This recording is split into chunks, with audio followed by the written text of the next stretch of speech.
Vamos abrir as nossas Bíblias no Salmo capítulo 37 e vamos ler os versículos deste texto para depois passar a palavra ao pastor Noé. Salmos 37 diz: Não te indignes por causa dos malfeitores, nem tenhas inveja dos que obram iniquidade, porque cedo serão ceifados como a erva e murcharão como a verdura. Confia no Senhor e faz o bem. Habitarás na terra e verdadeiramente serás alimentado. Deleita-te também no Senhor, e Ele te concederá o que deseja o teu coração. Entrega o teu caminho ao Senhor, confia nele e Ele tudo fará. Vou ler os dois últimos versículos, que diz: deleita-te também no Senhor, e Ele te concederá o que deseja o teu coração. Entrega o teu caminho ao Senhor, confia nele e Ele tudo fará. Que bonita promessa, não é? Este é um privilégio que nós temos. Confiar no Senhor, absolutamente. Confiar no Senhor. E nós estamos recebendo lições práticas para o nosso viver em família, e seria muito oportuno que colocássemos em prática aquilo que nós estamos aprendendo e apreendendo. Isto é, introjetando no nosso coração e na nossa mente os ensinos preciosos da Palavra de Deus, para que possamos pô-los em prática. Pastor Noélio, por favor, passe adiante. Já não precisa mais de apresentação, porque o jovem já está muito conhecido, não é? É muito conhecido de todos, e todos estamos desfrutando da sua presença aqui. É pena que ele já regressará na segunda-feira. Segunda-feira de manhã ele já vai voltar às suas atividades normais no Brasil, mas é possível que em janeiro nós estejamos juntos outra vez. Mas aí em Cabo Verde, né? Em Cabo Verde. Muito bem. Nos acompanhar. Se alguém quiser nos acompanhar a Cabo Verde, será um prazer.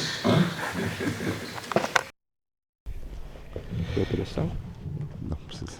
Eu não sei como você chegou aqui nesta manhã. Não tenho a menor ideia de como você chegou aqui.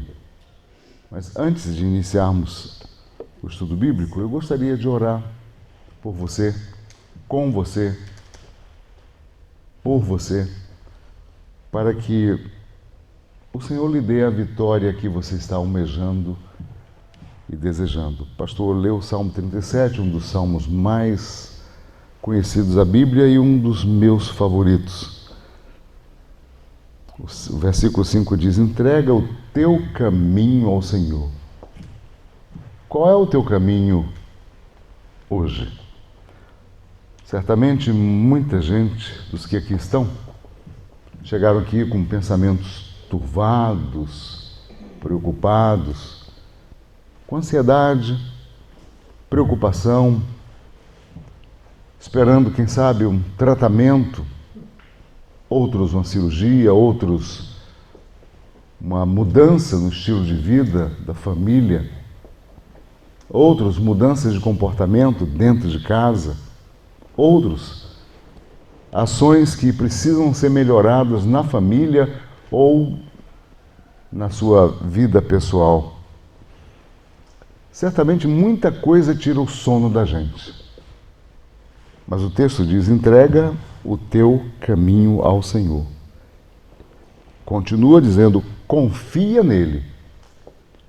O mais é aquilo que você não pode fazer. Eu me pergunto, essa sua ansiedade, essa sua pressa, esse seu jeito de ser meio atrapalhado vai modificar o quê? Nada. Ou a gente confia, ou não confia.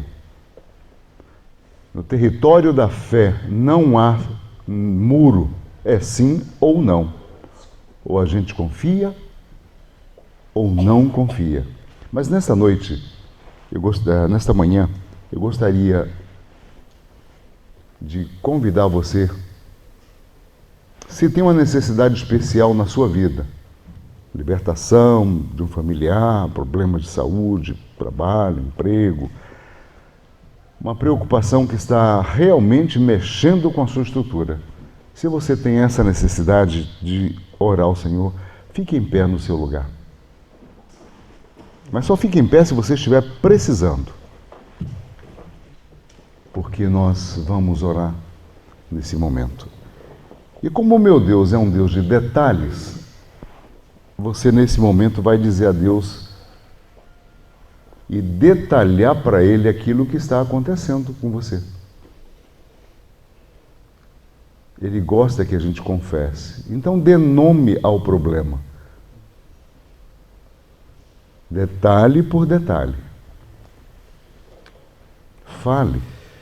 Não esqueça dos detalhes. E por que você anda tão preocupado pelos cantos?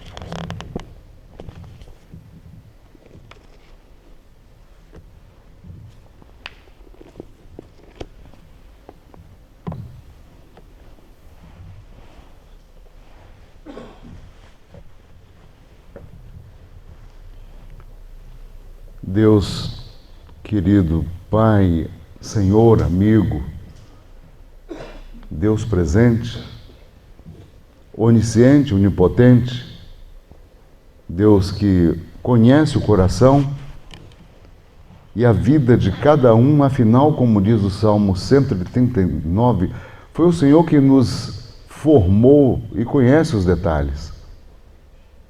E é por isso que nesse momento, nós que estamos de pé, conscientes da nossa limitação, da nossa fragilidade, conscientes de que nós nada podemos, nada somos e nada merecemos, é que queremos colocar diante de Ti a nossa necessidade. Necessidade essa que tem tirado o sono, turvado os pensamentos,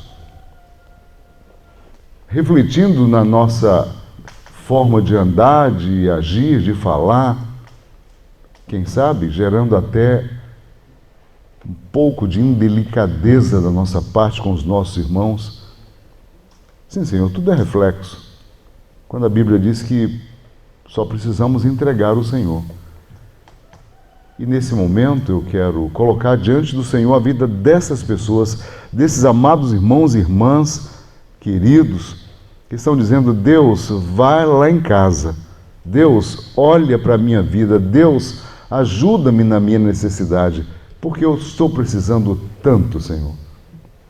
E é pelo fato de precisarmos tanto que nós confessamos a nossa fragilidade, a debilidade e a nossa necessidade do Teu sustento, porque a palavra acaba de dizer entrega, e a gente aprende, a gente gruda, segura, mas à proporção que nos libertamos e colocamos o Senhor na história da nossa vida, a liberdade vem e a liberação acontece. Obrigado por esse privilégio de chamar-te de Pai. No nome de Jesus, nome precioso que nós tanto gostamos de citar, porque Ele é poder no céu e na terra. Nesse nome oramos. Amém. Os irmãos podem se assentar. O ser humano é muito interessante, é profundamente belo e intrigante. Nasce coberto, abraçado, mas cresce, vai se distanciando e aos poucos vai se afastando e lentamente fica isolado. Mas se há braços, por que não abraçar? Se há mãos, por que não tocar? Se há voz, por que não expressar? Se há olhos, por que não chorar? Se há palavras, por que não falar? Se há amizade, por que não valorizar? Ah, sim, um abraço deixa transparecer aquilo que sinto por você. Um abraço pode dizer de verdade, eu fico contente com a sua amizade. Um abraço também pode dizer, não existe ninguém como você. Um abraço pode mesmo significar, sinto muito, mas isto pode melhorar. Com um abraço disse, sem receio, que bom, que lindo, você veio. Um abraço, aquele sentimento ressalta, é sincero, eu vou sentir tanto a sua falta. E são esses abraços ternos, perfeitos, que nos deixam calados, mas satisfeitos. Abraços sinceros, fortes, audazes, suficientes para fazer as pazes. Abraços meigos, com aquele jeitinho, cheio de afeto, amor, carinho. Abraços que nascem do coração, que marcam e trazem a satisfação. Então, existem abraços variados, uns mais rápidos, outros tão demorados. Há sempre um para cada razão. Portanto, se há braços, abrace, se aproxime, silencie, se enlace, sinta o calor dessa aproximação. O abraço mais terno do mundo, dado com amor lindo e profundo, foi o de Jesus na cruz, sem reclamar. Então, use agora os seus braços, se aproxime, dê outros abraços, porque, sinceramente, este é o momento de você se emocionar. Então levanta, dá um abraço a alguém, diga, que bom, que lindo você veio, ah, que alegria, que prazer. Se há abraços, por que não abraçar? Bora!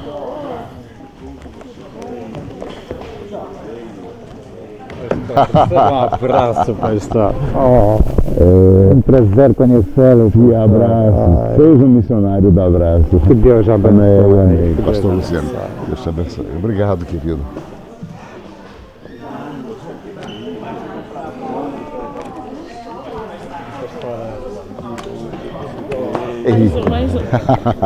Nunca é demais. Nunca é demais. Se há abraços, por que não abraçar, né? Que bom, pastorzão. Isso. Pronto. É verdade. Também manda abraçar. Se abraças, por que não se abraçar? Que bom. Pastor. Que bom. Pois a irmã veio. Eu disse, vem, que eu vou te abraçar. Eu quero um abraço teu. E trouxe o marido Trouxe, também. está lá sentadinho. Isso.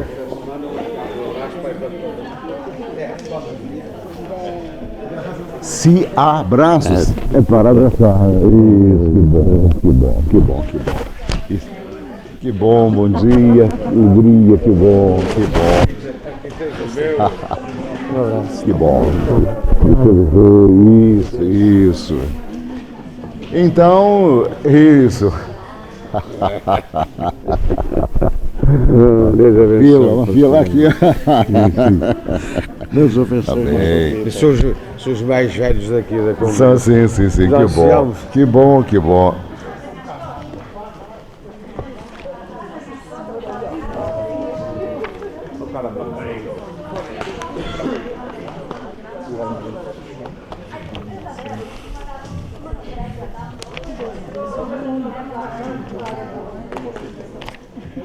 Então, agora devidamente aquecidos, devidamente acolhidos e abraçados, deixe o coração transbordar de alegria.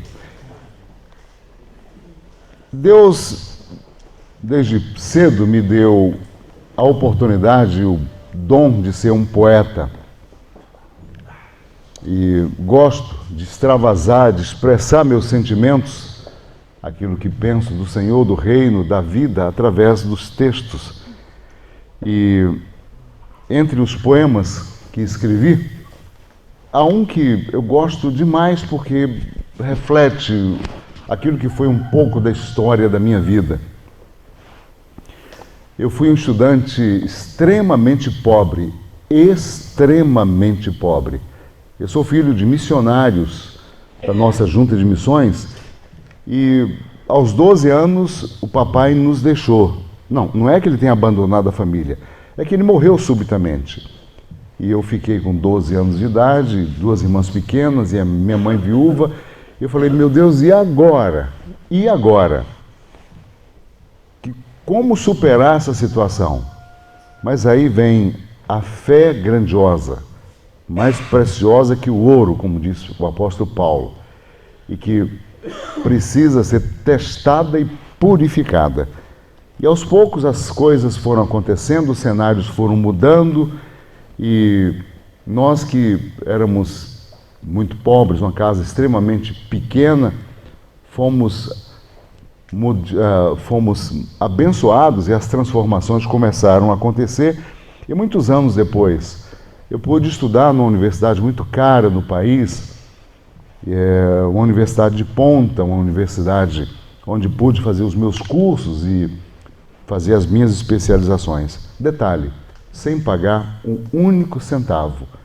Estudei nas universidades mais caras do meu país. Fiz os cursos mais caros existentes no meu país e nunca paguei nada. Sabe por quê? Porque eu creio num Deus que ajuda a superar crises e barreiras. Quando tudo parecia distantes, eu só me ajoelhava e dizia, Deus, eu estou no processo, eu não posso parar, e é para a glória do Teu nome. Por isso, tudo que faço, tudo que tenho, tudo que sou, é dedicado ao Senhor, porque eu sei o que o meu Deus fez por mim. Eu tenho consciência disso. Então, o que eu faço ainda é muito, muito, muito pouco pelo que Ele fez por mim. Então, eu não sei o que é forte para você. A morte é forte? Talvez seja. Quem sabe um vendaval é forte? Eu não sei. Mas esse poema retrata um pouco dessa história das forças que conspiram contra a gente. Poesia, convicção. Dizem que o ferro é forte, mas o fogo derrete o ferro e lhe tira todo o suporte. Dizem que o fogo é forte, mas a água apaga o fogo e lhe anula seu aporte. Dizem que a água é forte, mas o vento evapora a água e lhe caça o passaporte. Dizem que o vento é forte, mas a montanha impede o vento de qualquer origem e porte. Dizem que a montanha é forte, mas o homem derruba a montanha e providencia o seu transporte. Dizem que o homem é forte, mas a morte derruba o homem e muda toda a sua sorte. Dizem que a morte é forte, mas Jesus venceu este inimigo aplicando-lhe duro corte. Dizem que Jesus Cristo é forte. E como é forte o meu Senhor! Acalmou a tempestade, o violento mar serenou, curou o cego de nascença, fez o paralítico andar, desafiou toda doença e os demônios ousou derrotar. Sim, o meu Senhor é forte. Ressuscitou um grande amigo, fez o pão se multiplicar, salvou discípulos do perigo quando estavam a naufragar. Ele aguentou a dor, a humilhação, suportou o castigo cruel e, sofrendo toda a traição, ainda assim, ele foi fiel. Eu estou certo, Jesus Cristo é poder. E ele está vivo, esperando, querendo agora interceder. A sua voz continua falando, vinde a mim porque eu posso resolver. Então, vamos, troque a sua fraqueza pela força vitoriosa da cruz e descobrirá com certeza uma nova vida, desta vez com a força do Senhor Jesus. A Ele toda a honra. Amém. Eu queria convidá-los a ficar em pé com a sua Bíblia aberta, se possível, em Isaías capítulo 38.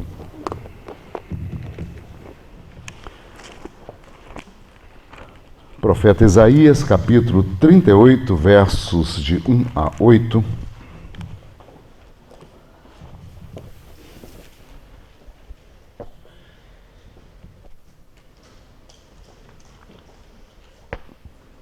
Isso. Dá uma olhadinha, vê se alguém não tem Bíblia aí do lado. Se não tiver, chega com a Bíblia pertinho da pessoa para ela também poder apreciar, se alimentar, se deliciar com as palavras do Senhor. Isso. Seja misericordioso, ofereça uma Bíblia aí do lado. Isso. 38, verso 1. O texto diz: naqueles dias, Ezequias adoeceu de uma enfermidade mortal. Então, veio a ter com ele o profeta Isaías, filho de Amós, e lhe diz: assim diz o Senhor, põe em ordem a tua casa, porque morrerás e não viverás. Então virou Ezequias o rosto para a parede e orou ao Senhor e disse: lembra-te, Senhor, eu peço-te de que eu andei diante de ti com fidelidade, com inteireza de coração, e fiz o que era reto aos teus olhos, e chorou muitíssimo. Então veio outra vez a palavra do Senhor a Isaías, dizendo: volta, vai, diz Ezequias, assim diz o Senhor, o Deus de Davi, teu pai, eu ouvi a tua oração e vi as tuas lágrimas, e acrescentarei, pois, aos teus dias 15 anos. Livrar-te-ei das mãos do rei da Síria, a ti e a esta cidade, e a defenderei esta cidade, e ser-te-á isto da parte do Senhor como um sinal de que o Senhor cumprirá esta palavra que falou. E eis que farei retroceder 10 graus a sombra lançada pelo sol declinante no relógio de Acaz. Assim, retrocedeu o sol os 10 graus que já havia declinado. Põe em ordem a tua casa. Você pode orar por você nesse momento? Esse é um ato de contrição e dizer: Deus, o que eu vim fazer aqui hoje pela manhã? Certamente a gente precisa aprender.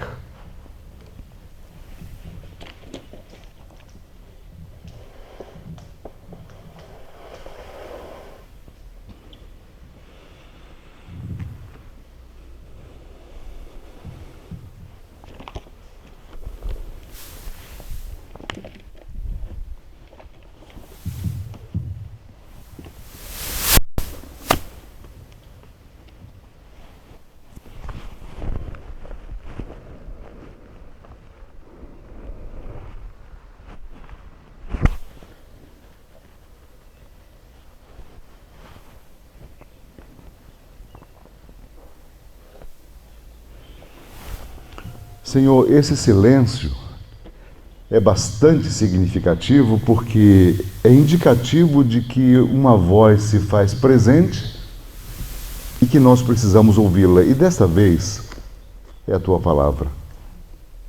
Nós a abrimos com muito temor, abrimos com dependência e na esperança de que o Senhor nos fale ainda hoje, restaurando, resgatando e revigorando áreas da nossa vida que por vezes se encontra tão frágil, tão débil, tão fraca. Nos ajude, Senhor. Obrigado pela vida de cada irmão e conduza-nos sempre em vitória, mas tendo como guia a tua santa palavra. No nome de Jesus nós oramos. Amém. Você pode se assentar?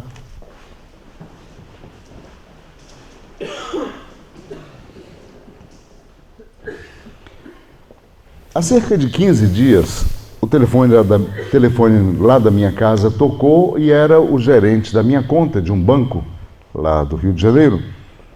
E ele me dizia: senhor Noélio, nós estamos aqui atualizando o cadastro, ajudando o banco aqui, o banco está precisando atualizar algumas informações a seu respeito. E nós queríamos que o senhor trouxesse aqui o documento, o último documento do imposto de renda, tal, para melhorarmos a nossa relação comercial. E eu disse: pronto, sim, vou levar aí o documento. E eu tenho as pastas organizadas, mas procurei na gaveta onde tinha o tal recibo da Receita Federal e não achei. E procuro na outra gaveta, não achei, procuro na outra gaveta, não achei. não achei, numa outra pasta não achei. E eu falei, meu Deus, e aí, o que eu vou fazer agora? Ele me deu um prazo, olha, era uma segunda-feira, até quarta-feira, o senhor nos traz isso aqui. Caso contrário, a sua conta vai ficar suspensa até que o senhor regularize conosco essa pendência. Ah, sim, mas eu tenho um recibo. E toco a procurar. Bom, por fim, eu achei depois de um esforço muito grande. E aí descobri que eu não sou tão organizado como imaginava. Eu não sou uma pessoa tão criteriosa como achava que era. E comecei então, naquela esteira, naquele calor da procura, falei, vou colocar as minhas gavetas em ordem. E descobri que parte da minha vida de negócios, ligada a ações de banco e trabalho e recibos daqui e dali, estavam fora de ordem. E eu pensei, meu Deus, como eu preciso colocar esta minha vida de recibos em ordem? Por vezes, isso acontece em relação à roupa. Onde eu coloquei aquela roupa? Onde é que está? Ou onde eu coloquei aquele objeto, aquele talher? Onde eu coloquei aquela pasta, aquele documento, aquele livro? Onde arquivei? Que área do computador? Em que pasta eu coloquei? Nós precisamos colocar a nossa vida em ordem. Interessante que lá no capítulo 36, Isaías, o rei Ezequias é testemunho de uma vitória retumbante. O rei Senaqueribe invade Judá, a ameaça, faz um monte de afrontas e Deus dá uma vitória fantástica ao rei. Apenas um anjo em uma noite exterminou 145 mil soldados poderosos. Deus, então, dá ao rei Ezequias a possibilidade de ver a vitória e contabilizar os resultados disso. Deus afligira uma vitória ao povo assírio e certamente o povo de Israel tinha motivos de sobra para glorificar a Deus. E o rei, então, mais ainda. Mas, passado o momento de celebração, de vitória, de entusiasmo, de graça, solenemente, veio o profeta Isaías, rei Ezequias. Senta aí porque eu quero falar com você. E quando um profeta coloca o dedo numa direção e vai caminhando na direção de uma pessoa, perceba que há coisas que precisam melhorar na sua vida. E vem coisa desafiadora pela frente. E em ato contínuo ele diz, você vai morrer. Ontem, alguns dias brincando com um pastor, conversando com ele sobre algumas coisas muito sérias, e entramos numa área de brincadeira e de repente eu disse para ele, Deus está me revelando algo aqui profundo, eu tenho que falar para você. Não, ele então fala, não guarde segredos, você vai morrer. Levou aquele choque assim, ficou meio amarelo. Aí ele, mas como assim? Eu falei, você vai morrer. Eu tenho alguma doença? Eu falei, não sei. Eu sei que você vai morrer. Aí ele disse, você também vai. Eu falei, claro. A questão aqui são as datas. Possivelmente não viajaremos no mesmo voo. Não cairemos no mesmo avião. Mas o texto diz que, num ato de muita seriedade, Isaías se aproxima do rei e diz, põe em ordem a tua casa, porque você vai morrer. Deus está me falando agora que você deve se organizar para deixar as coisas muito bem organizadas. Em outras palavras, Ezequias, chegou o fim. Ponto final. Não há mais condições de você viver. Agora você vai se encontrar com o seu Deus. O que você tinha que fazer já foi feito. Eu me pergunto, se esse profeta tivesse colocado a mão na sua direção, ou caminhado na sua direção, e dissesse isso hoje, o que você iria fazer? O que você iria falar? Que argumentos você usaria? Como é que você responderia? Uma notícia como essa, no mínimo, possivelmente para a vida de muitos, seria uma fatalidade. E em menos de um minuto, os filmes passariam na sua vida. Você lá na infância, adolescência, juventude, aquilo que fez, aquilo que realizou, que deixou de fazer, as decepções, as mágoas, os ressentimentos, e o filme vai passando. Talvez você pensasse nos seus projetos, nos seus sonhos, talvez ainda pensasse, não, tem que criar os meus netos, ainda tem que visualizar algumas coisas da minha vida, quem sabe. O Senhor Jesus disse que, lá em Lucas capítulo 12, que um homem disse que estava trabalhando cada vez mais, e ele estava se empenhando, plantando, colhendo, acumulando coisas, e não tinha mais onde armazenar, e disse, bom, já sei, eu vou guardar muitas coisas, porque vou dizer à minha alma, folga, você tem sobras aqui. Jesus disse, uma voz lhe disse, louco, esta noite vão te pedir a tua alma. Isso tudo que você está preparando, quem é que vai usufruir? Assim é quem tesoura para si, mas não é rico para com Deus. Lucas capítulo 12, verso 5 em diante. Uma notícia de morte iminente, como a do profeta Isaías, certamente nos deixaria perturbados. Se há uma questão que nós não resolvemos ainda, é a questão do encontro com a morte. Porque achamos que vamos viver uma eternidade e não é bem assim. Prega-se pouco sobre isso, fala-se pouco sobre isso, mas a vida ela é dotada de tempo, e o tempo tem prazo de validade. Quando a gente nasce, vem aqui na etiqueta, nascido em tal tempo, e só Deus sabe o tempo de validade. O fato é que temos um início, um meio e um fim. Mas nesse tempo, entre berço e túmulo, nós temos muitas oportunidades de lindas experiências. E certamente, depois de viver tanto tempo, vale a pena a gente olhar para trás e perguntar, e aí, meu passado? E aí, o que você tem para me falar? O que eu estou plantando para as gerações futuras, uma vez que eu mesmo não vou colher? O profeta vai na direção do rei e diz, arruma a tua casa, deixa tudo organizadinho, porque certamente de hoje você não vai passar. É uma notícia constrangedora, eu sei. Receber notícia de morte? Peraí, mas não foi acabamos de ter uma vitória grande, a nação agora está livre para avançar sobre os outros povos e conquistar. Você vem me dizer que eu vou morrer? Sem graça isso. Mas o profeta disse exatamente isso.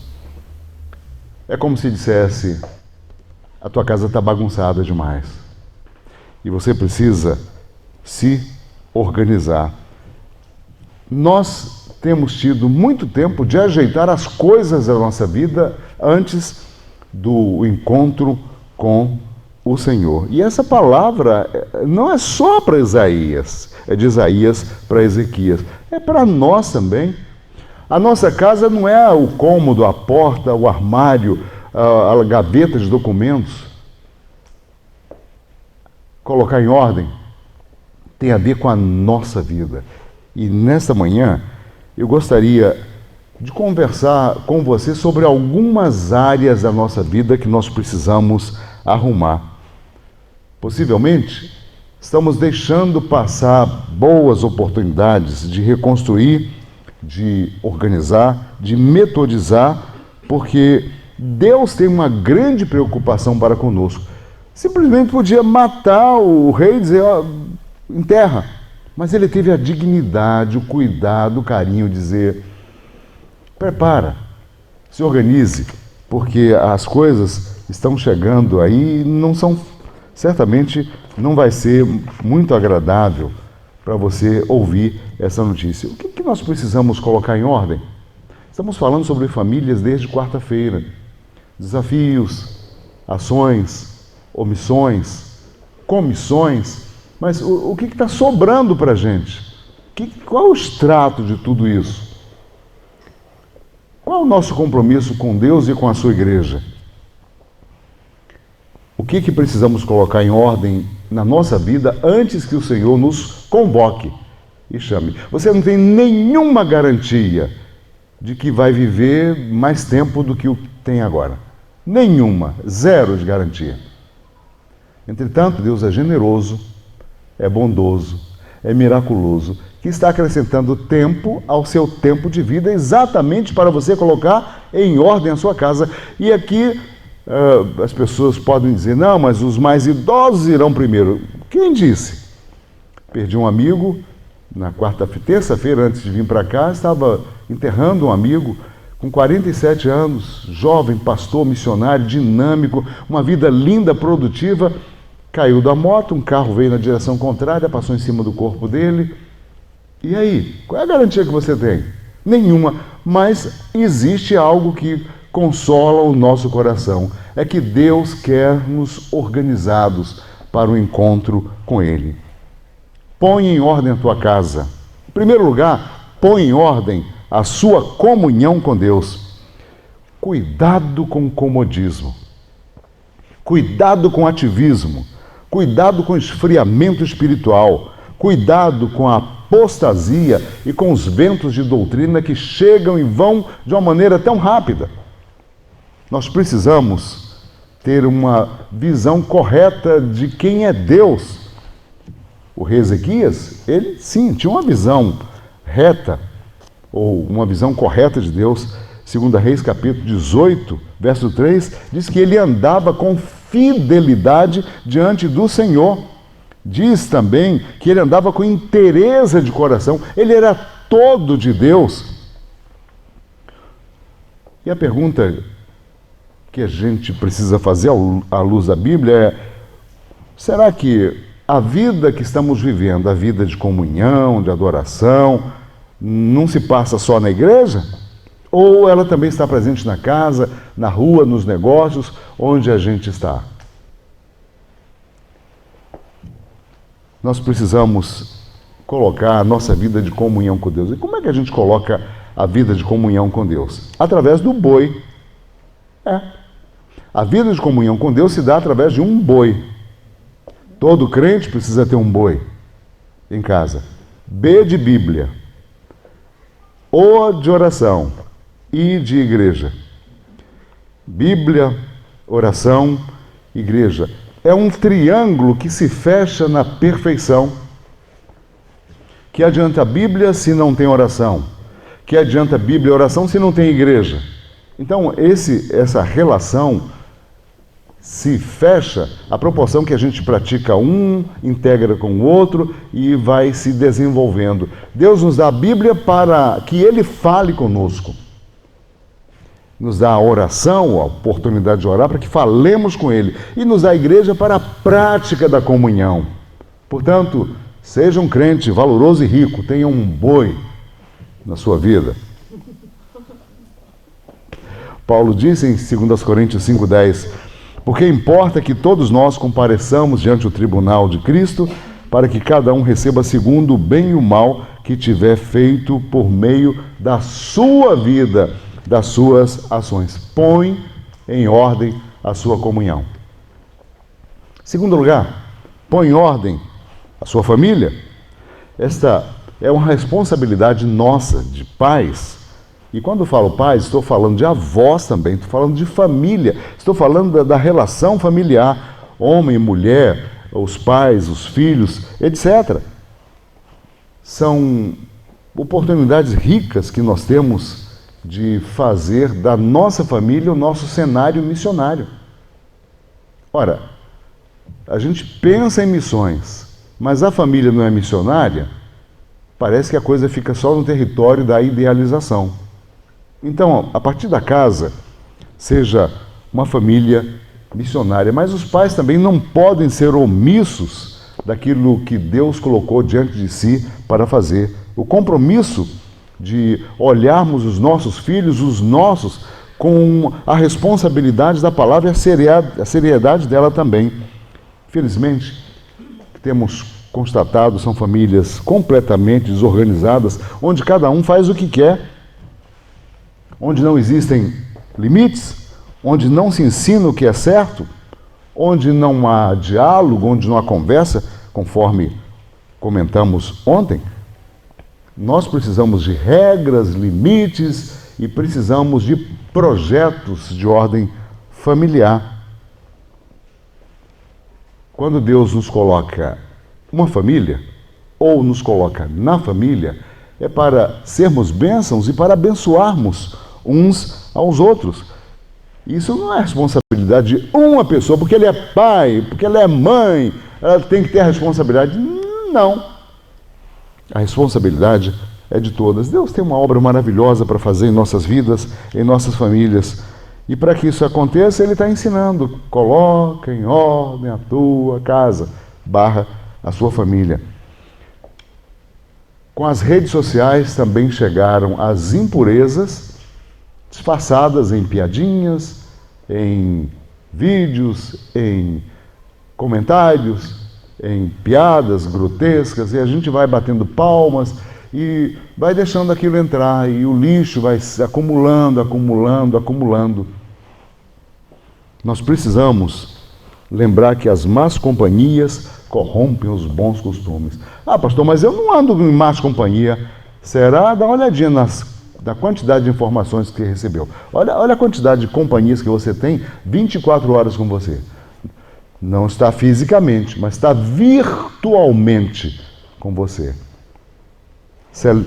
Separe, porque seja uma pessoa seletiva, porque Deus cobra. Coloca em ordem a tua casa. E em casa, falamos ontem e anteontem, e o diálogo? E a comunhão? Será que a gente tem tido a oportunidade de dar tempo à família? Quando a gente não tem tempo para dar à família, a gente vai chorar pela família. Então é bom a gente começar a pensar em separar um tempo extra para estarmos mais juntos e podermos comentar, falar, expressar o afeto. Esse abraço que a gente tanto gosta de dar tem que ser praticado dentro de casa também. Há expressões de afeto nos gestos, nas palavras, etc. Os problemas de relacionamento em casa, irmãos, irmãs, se revelam pela necessidade de buscar algo mais íntimo, algo mais esclarecedor, e eu diria, algo mais verdadeiro até, se tratando das coisas do próprio Deus. Para pôr a casa em ordem, relacionamentos são fundamentais. Em quarto lugar, põe em ordem as tuas finanças. Ora, se já vimos relacionamentos, se já vimos a comunhão, há algo muito sensível da nossa vida. Aliás, dizem que a parte mais sensível do ser humano não é o coração, não é o cérebro, é o bolso. Nunca vi tanta dificuldade, tanto peso na mão, quando no momento da gente investir no reino de Deus. A gente tem os melhores celulares, os bons carros, compra-se casas, a gente tem aplicações de bolsa de valores, mas na hora de investir no reino de Deus, que dificuldade. Os pés, alguns percebo, na minha igreja, na nossa igreja aqui, para levantar, para vir dar o dízimo, tem que segurar a perna assim, ó. Porque o corpo quer dar para trás. Porque achamos que o que temos é nosso, e não é. É do Senhor. Por acaso você vai levar a casa que você tem embora? Não. As suas ações? Não. Seus conhecimentos? Não. Tudo é do Senhor e Ele empresta para a gente. Coloque em ordem as suas finanças. E quando fui pastorear, acho que eu citei aqui na quarta-feira, quando fui pastorear a igreja onde estou agora, logo na primeira semana, uma irmã entrou no gabinete chorando, desesperada: pastor, pastor, pastor, me socorre, me socorre, me socorre. E eu levantei e falei: o que está acontecendo, irmã? Ela disse: um caminhão encostou lá em casa e está levando tudo, a televisão, a máquina de lavar, o frigobar, geladeira, pastor. E eu falei, minha irmã, isso é caso de polícia, seria um assalto, estão com armas lá ameaçando a irmã. Ela disse, não, pastor, eu comprei numa casa de crédito e não tive condições de honrar as prestações, e a casa está lá pegando tudo de volta, eu já estou atrasada há 8 meses sem pagar a prestação. Eu falei, bendito caminhão, fica aqui comigo orando, deixa ele levar o que é dele, você vai ficar livre para poder contribuir com o Senhor e com a obra dele, minha irmã. A gente investe demais no nosso reino, mas no reino do Senhor, quanta dificuldade. Porque os conceitos estão errados. Dinheiro que você tem, por acaso lá no Brasil, a nota de R$100 é muito parecida com a nota de 2. As cores são iguais, e talvez o tamanho um pouco menor, mas as cores são muito idênticas. Rapidamente olhando assim, não dá para a gente distinguir. Na hora da oferta, a gente vai abrir a carteira para pegar a nota para dar para o Senhor. Qual é que a gente dá? São iguaizinhas, verdinhas, bonitinhas, quase iguais, quase no mesmo tamanho. A gente dá sempre a de 2, porque a maior é a nossa. Louco, esta noite pedirão a tua alma. O que tens preparado, essa grana toda, de quem será? Mas quando a gente tem a consciência de que está investindo no lugar correto, o reino cresce. O reino cresce. Pague as suas contas atrasadas. Para de tomar dinheiro emprestado. No Brasil, então, é uma mania, questão de comprar e não pagar. Converse com seu cônjuge antes de eleger algo para comprar. Faça uma micro reunião familiar. É necessário? Será que o reino de Deus não vai ficar faltando nada se eu investir nisso agora? Mas a gente pensa tanto na gente antes de pensar no reino de Deus. Existem pessoas que da oração do Pai Nosso só sabem dizer, perdoa as nossas dívidas. Porque a gente faz tantas dívidas, né? Nós precisamos reorganizar as nossas finanças para que a gente invista corretamente no reino de Deus. Lá na igreja, cada organização da igreja, embaixadores do rei, mensageiros do rei, senhoras, homens, adolescentes, jovens, escola bíblica, cada classe, nós adotamos um missionário. É o chamado PAM, Projeto de Adoção Missionária. É pouquinho, mas todo domingo a gente recolhe a oferta para enviar para os missionários. Todo domingo. É uma igreja missionária. Então toda a igreja, o tempo todo, qualquer ação que gere algum lucro ou resultado financeiro, parte disso a gente investe na obra missionária. E quando a gente investe na obra missionária, Deus investe na gente. É um resultado tão lógico. Ora, Deus investe em quem investe nele. Como é que Deus vai colocar a bênção em mão fechada? Faz assim, vai cair onde? Aí, ó. Você não abre a mão para Deus, quer que Ele coloque na sua mão? Imaturidade é coisa de menino, me dá, é meu, é meu, é meu. Criança que é egoísta faz parte da idade, mas adultos egoístas são pessoas doentes, espirituais. Precisamos repensar. Coloque em ordem as suas finanças para evitar os traumas na família devido aos desacertos financeiros. Há casais que têm vidas financeiras independentes, mas no que concerne a obra do Senhor, acham que tudo deve ficar em casa e investe muito pouco no reino. Nós precisamos repensar essa questão. Quem não economiza, termina ficando no vermelho. Põe em ordem, em quinto lugar, os seus relacionamentos.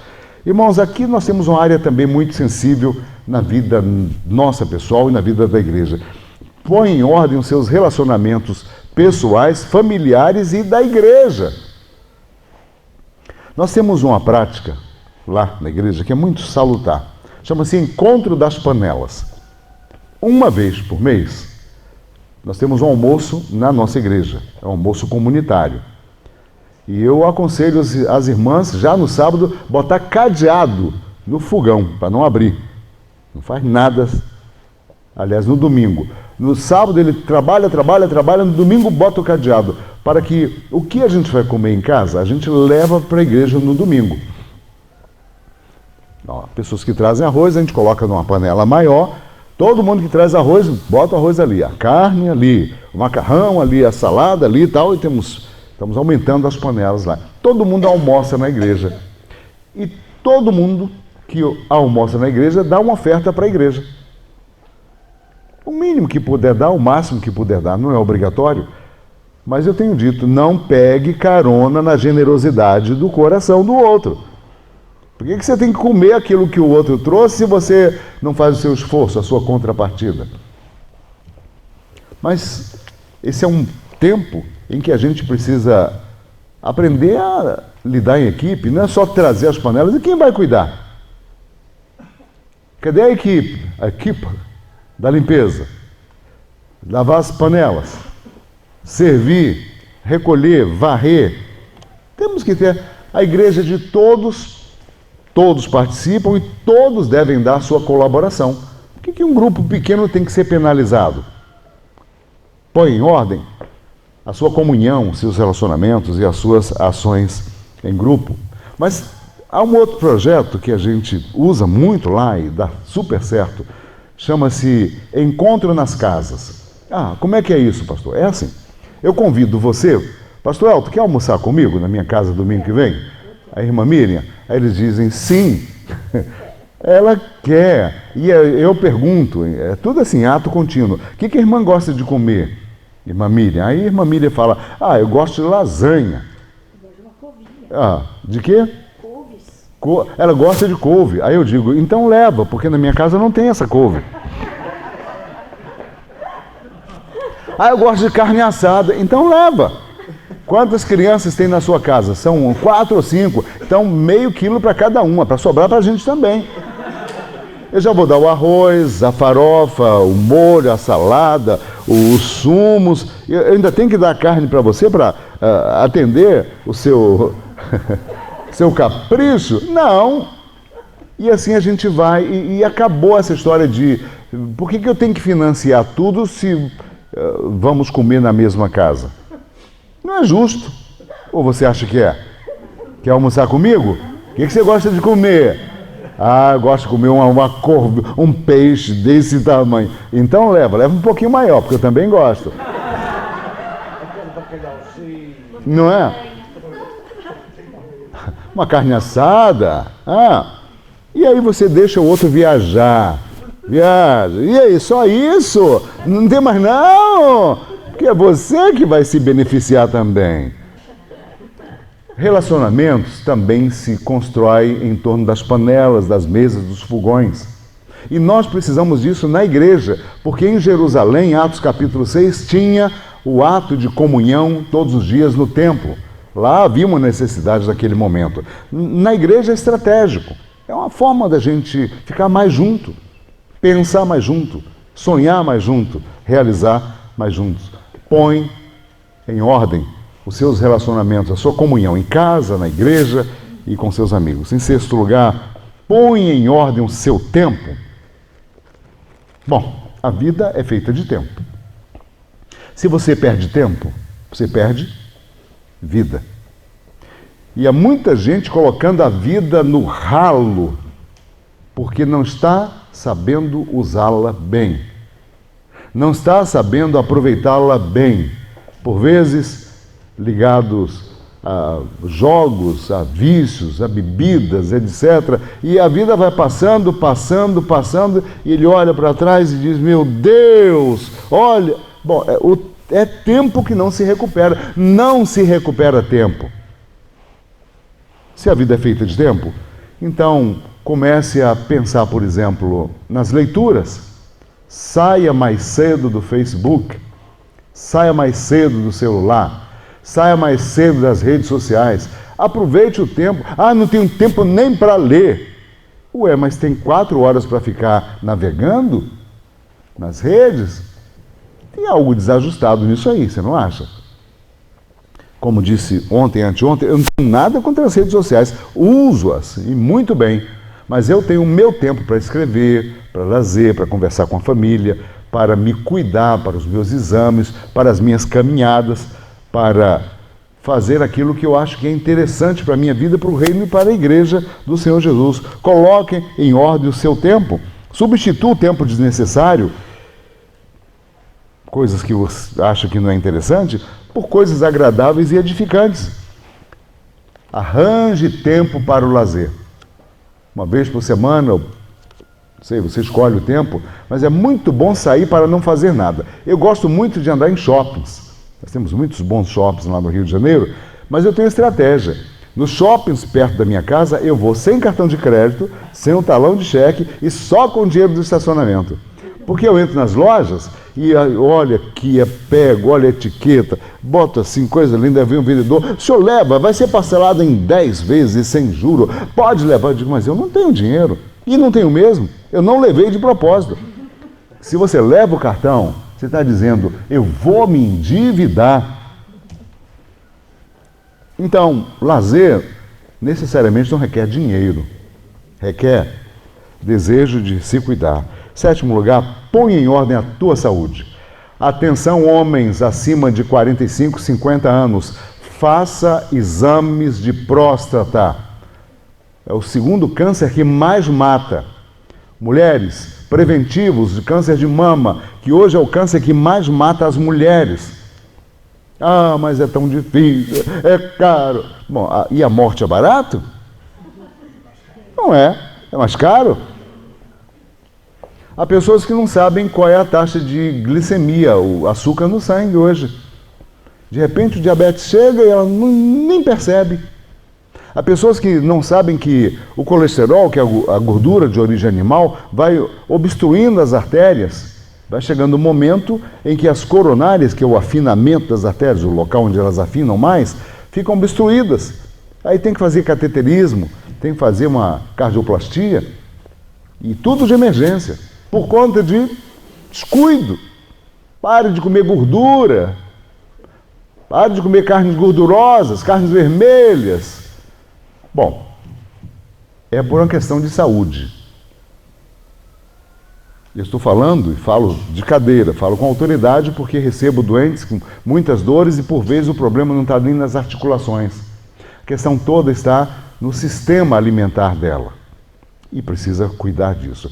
Tome a sua medicação na hora certa e, se possível, consulte com mais regularidade o seu médico. Cuide do seu corpo fazendo o check-up. E, por último, faça caminhadas.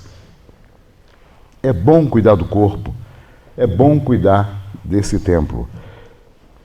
E, em último lugar, ponha em ordem o seu testemunho. Será que, se você for retirado da terra, hoje, as pessoas vão sentir a sua falta? Como filho de Deus, como servo de Deus, como testemunha da graça de Deus, como bênção de Deus, será que as pessoas vão sentir falta ou vão dizer, foi muito tarde? Tem gente que vive uma vida tão esquisita que quando morre, e morreu há quanto tempo? E já tem tanto tempo assim, não faz falta. O seu testemunho cristão, ele é evidenciado através daquilo que você professa, fala e se incomoda em relação ao outro. Você é respeitado como uma pessoa cristã? Você tem se preocupado com a salvação do seu próximo, ajudando-a, orando por ela? As pessoas detestam quando a gente fala de plano de salvação para ela, não gostam. Mas quando falam do testemunho daquilo que Deus fez por você, não tem contestação. O que Deus fez por mim, pode fazer por você. Você não precisa estudar teologia para evangelizar. Você não precisa ir para um seminário para aprender a falar de Jesus. Basta que você conte o que Deus está fazendo por você. E que você pode ajudar as pessoas a ter experiências parecidas.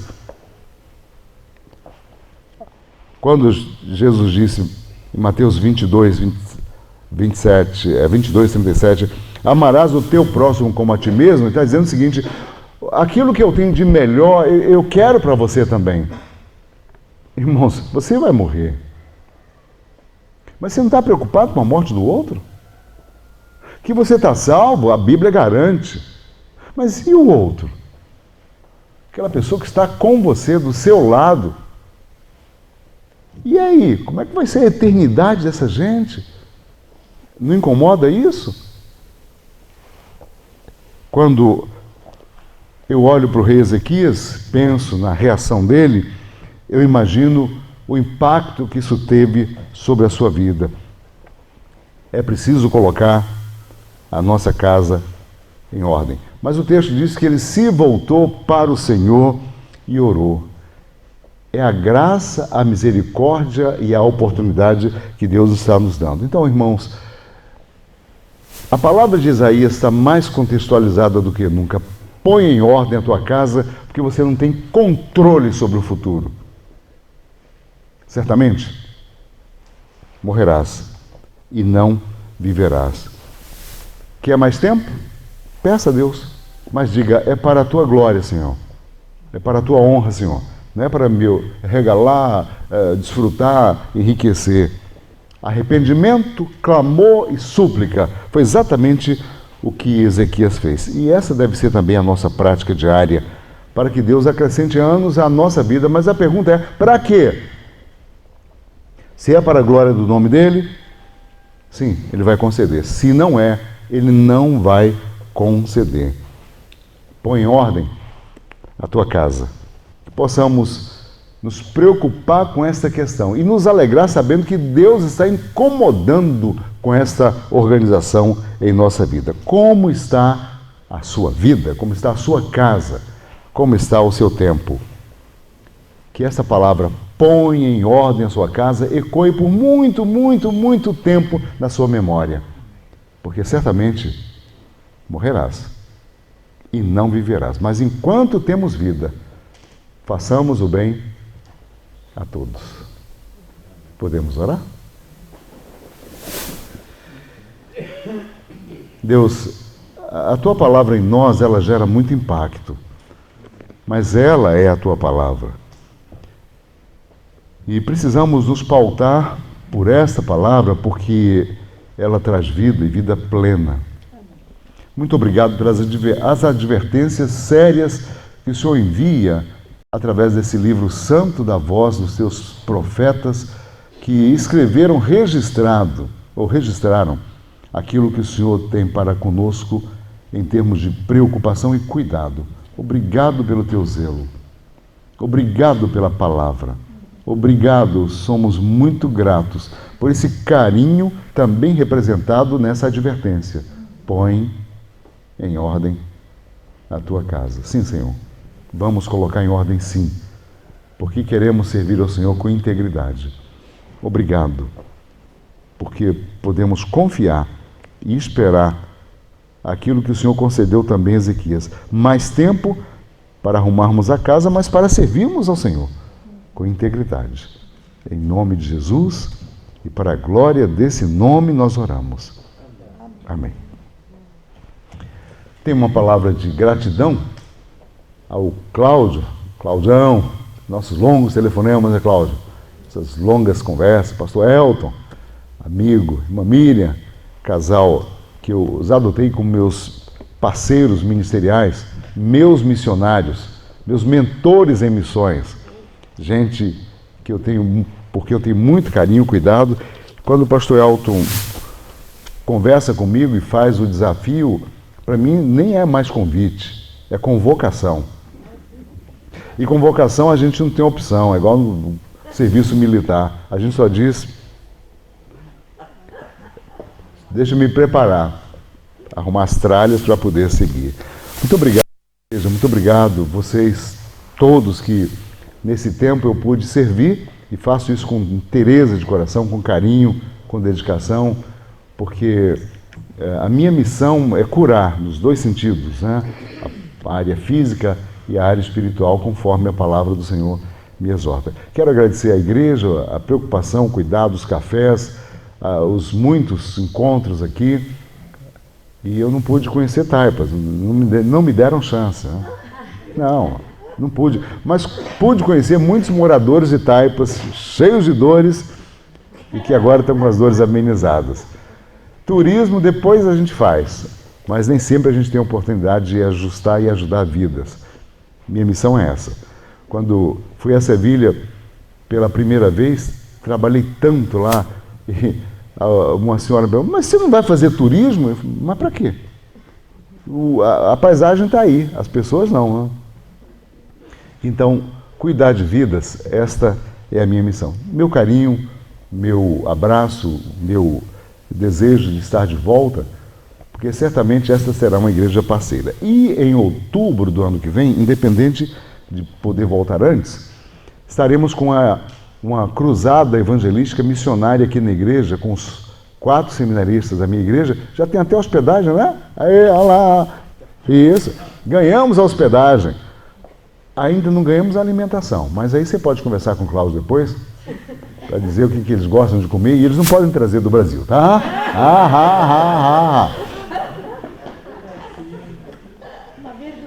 A verdurinha não vai faltar. Uma covinha não vai faltar.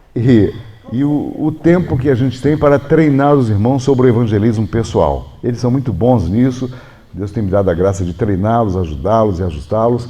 Então, junto com o pastor Elton, a gente vai organizar, e o Cláudio organizar, planejar isso e colocar diante do Senhor esse nosso desejo. É de coração, a gente quer fazer isso, é muito trabalho e precisamos trabalhar e crescer. Dito essas coisas, eu quero passar a palavra ao pastor Elton. Muito obrigado, queridos. Abraçando o pastor Elton, através da técnica do abraço. Aquele quer fugir, mas eu já não deixo. Muito obrigado, pastorzão. Querido. Cláudio, para dar uma palavra de gratidão aqui, não é? E depois eu faço a minha parte também. Cláudio, passa aqui adiante. Realmente o Cláudio tem sido uma bênção, não é? Aqui na vida da igreja. Deus o separou para estar neste tempo em que a igreja está sem pastor, e ele tem sido muito dedicado, muito responsável, não é? Muito responsável. E ele vai dar uma palavra também, pastor, pela sua vida, porque eu não tenho nada que agradecer. Quer dizer, já sabe, né? Então, vamos ouvir o Cláudio, porque ele vai dar, tem alguma coisa para dizer, não é? Com certeza nós estamos gratos ao Senhor, que eu me emociono porque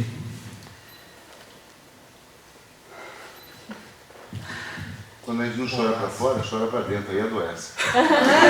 Melhor chorar para fora. eu me emociono porque no mundo, mesmo no nosso evangelho, infelizmente, há muitos mercenários da fé.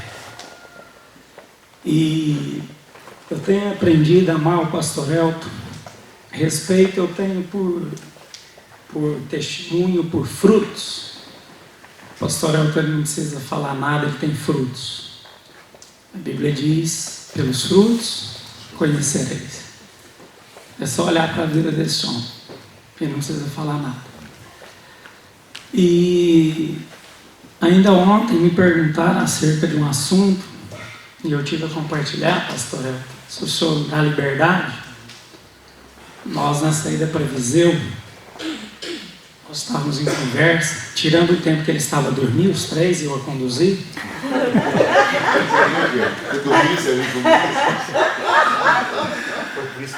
Mas pastor Elton compartilhou com a gente que uma vez foi num hotel, e uma conferência talvez, e um hotel muito luxuoso, e ele estava incomodado com aquilo. E ele estava à procura do líder, e não conseguiu falar, mas se incomodou, nem conseguiu dormir a primeira noite, porque o hotel era muito luxuoso. Ele falou, nós não precisamos disso tudo, nós precisamos do básico. E no dia seguinte ele conseguiu falar com essa pessoa, falou, não, pastor, parece que ela é dona ou qualquer coisa, gerente, a gente fica aí com um preço irrisório. Aí o pastor, rapaz, podia ter dito antes que se eu dormir aproveitado.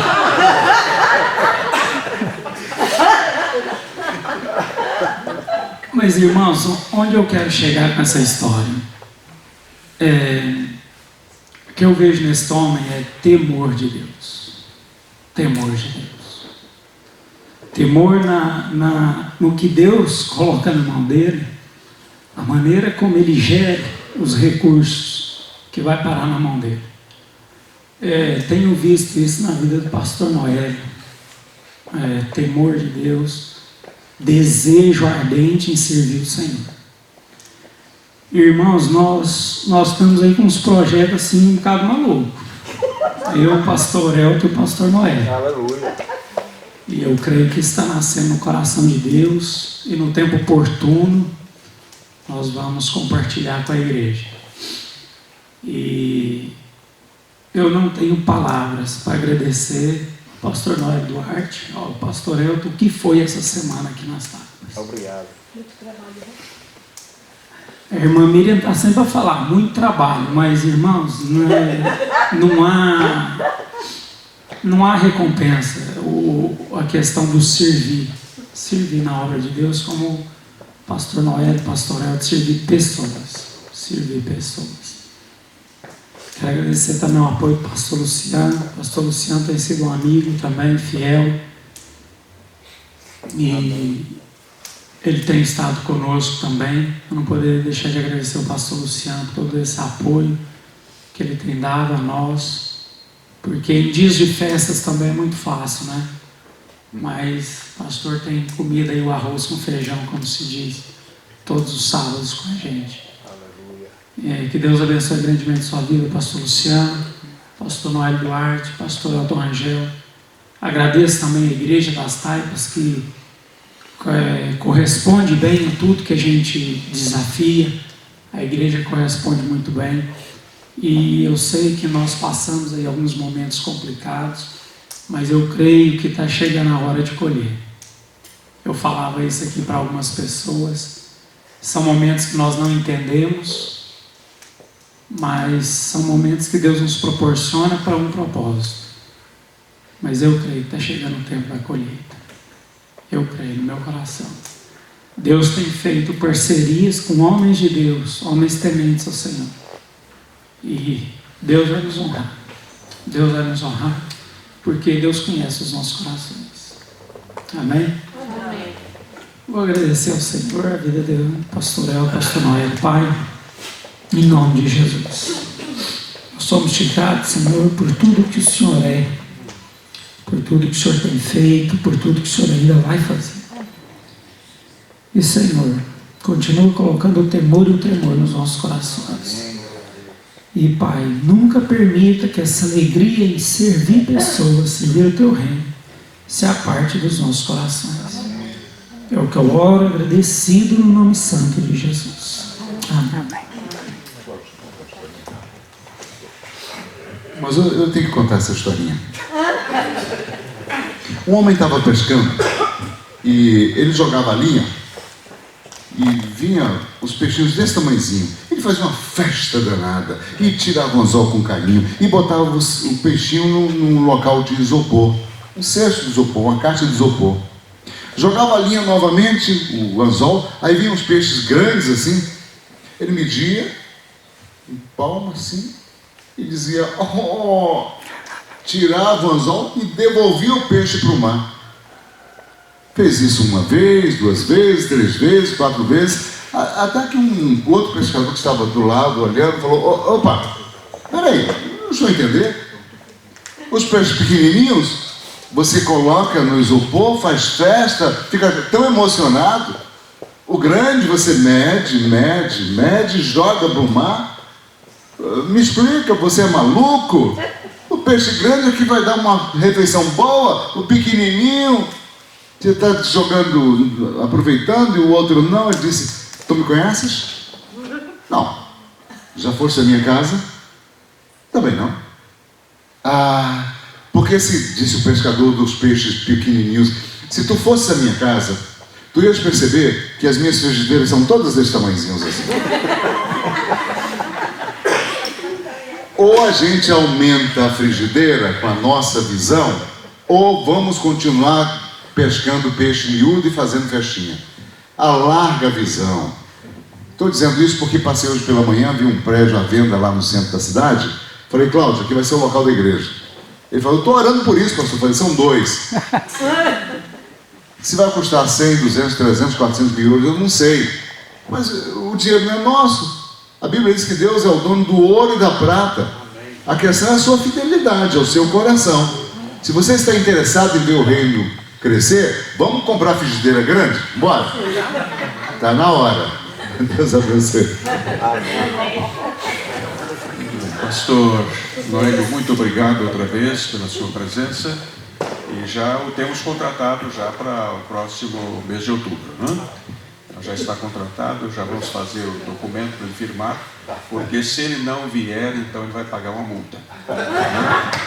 Muito bem. Para nós sempre é um prazer e uma alegria estar aqui com nosso povo, nossa gente, as quais já aprendemos a amar também, né? E hoje à tarde nós já temos um pouquinho mais de liberdade. Eu sei que é possível que ele vá atender um ou outro ainda, mas a verdade é que estamos agradecidos.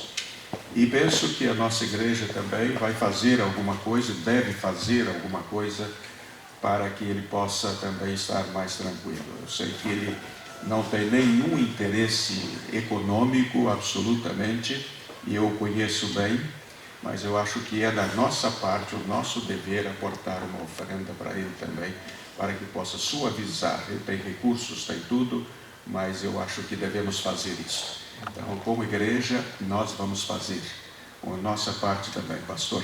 Eu sei que o irmão não necessita, porque eu conheço bem, mas isso é um privilégio nosso aportar para o seu ministério também.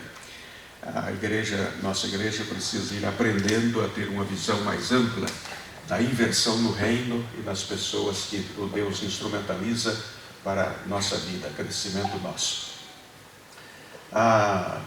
Depois do nosso encontro aqui, eu gostaria de ter uma conversa durante alguns minutos, mas minutos do relógio Big Bang, não os minutos do relógio que você tem no pulso, né? Então, alguns minutos para que possamos tratar de um assunto que creio que seja interessante para a nossa igreja. Então vamos, isto com os 4, né? Os 4. Vamos estar orando agora, agradecendo a Deus por tudo isso. E pedimos livros já. Sim, ainda tem alguns livros, eu também vou comprar os meus, que eu quero levar também, mas a verdade é que os livros ainda estão à venda e sempre é útil você ter algum livro para o seu crescimento espiritual. E os irmãos já viram que a produção que Deus tem dado através deles são produções excelentes e que podem ajudar na sua maturidade cristã, né? Não é madurez, é maturidade, né? Então, vamos orar. Pai amado, obrigado, Senhor, por teu cuidado, teu amor e carinho para conosco. E obrigado, Senhor, porque tu has mandado o teu servo para falar-nos ao coração. E isto faz-nos crescer. E graças, Senhor Deus, porque teu cuidado sempre é permanente para com o teu povo. E glorificamos o teu nome, Senhor, porque a nossa igreja ha sido edificada nestes dias. Glorificamos o teu nome, porque o teu servo ha sido enviado por ti para estar aqui conosco e foi instrumentalizado para abençoar nossas vidas. Muito obrigado, Senhor. Agora leva-o com paz e com bem, e que a sua instância no Brasil seja também muito produtiva, como sempre soube acontecer. E que os próximos projetos que temos por delante possamos cumpri-los também para a honra e glória do teu nome. Orienta-nos em todo, em nome de Jesus. Amém. Pastor.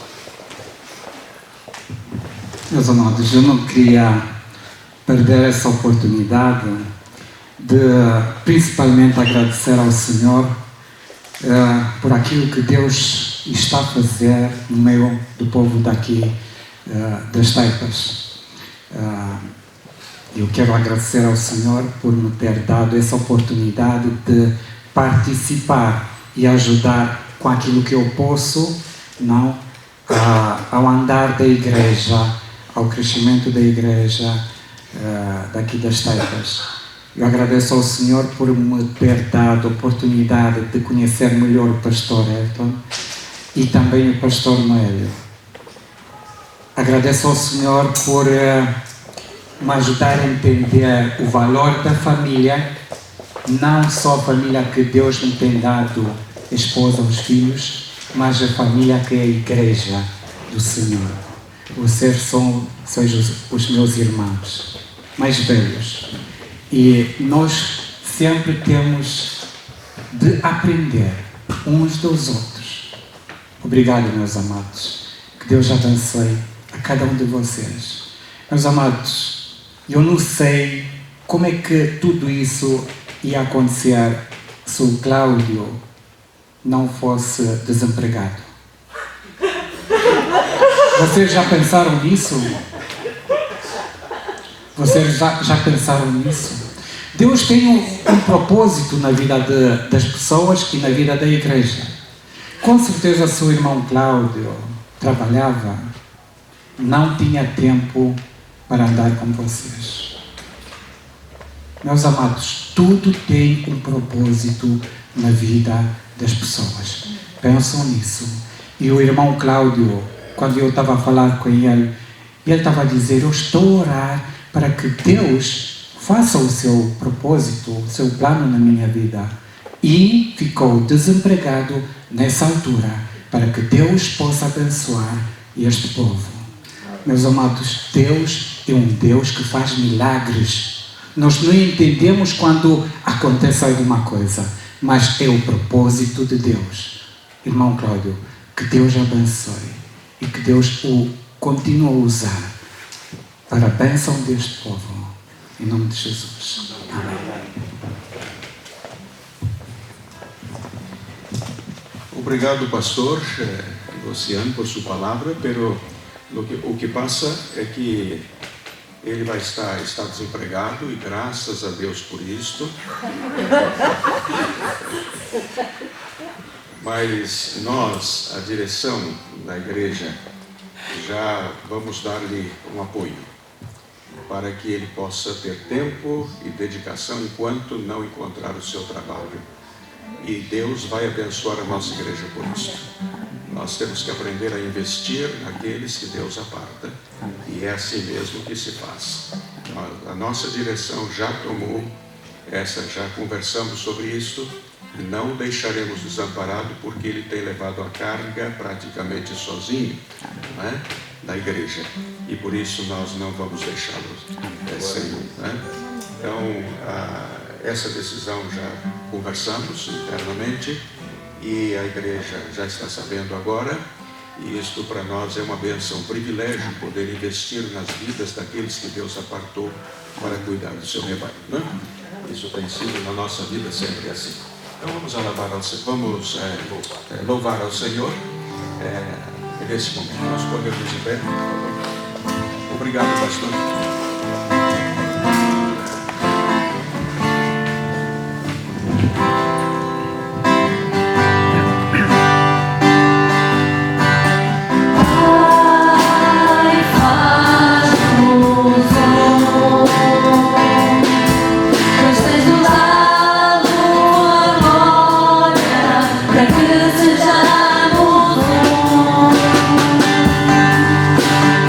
Oh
Quero dar uma boa notícia aos irmãos.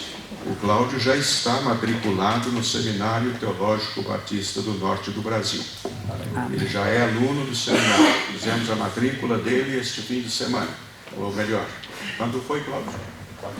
Quarta-feira. E isso implica também as nossas orações por ele. Queremos que ele faça o curso, eu vou acompanhar de perto nas necessidades de dar aulas sobre as diversas matérias. Eu já não me lembro quantos são as assinaturas que há, 18, 12, não? 12 assinaturas, 12 matérias, 12 disciplinas, e ele terá que fazer, e nós estaremos orando por ele como igreja e ao mesmo tempo dando-lhe o apoio necessário. Amém. Para que ele possa ajudar. Ele foi professor do Seminário do Sul, eu também fui, assim que nós já sabemos o que é isso, né? Aquilo que nós sabemos. Então vamos ajudar o Cláudio, né? Para que ele possa ir crescendo e desenvolvendo os seus conhecimentos teológicos, eclesiológicos, sociológicos e todos esses aspectos que são fundamentais no exercício do ministério. Né? Muito bem. Não há nenhuma outra mais? Está tão gostoso isso? Que Deus os abençoe a todos. Amém. E até a próxima.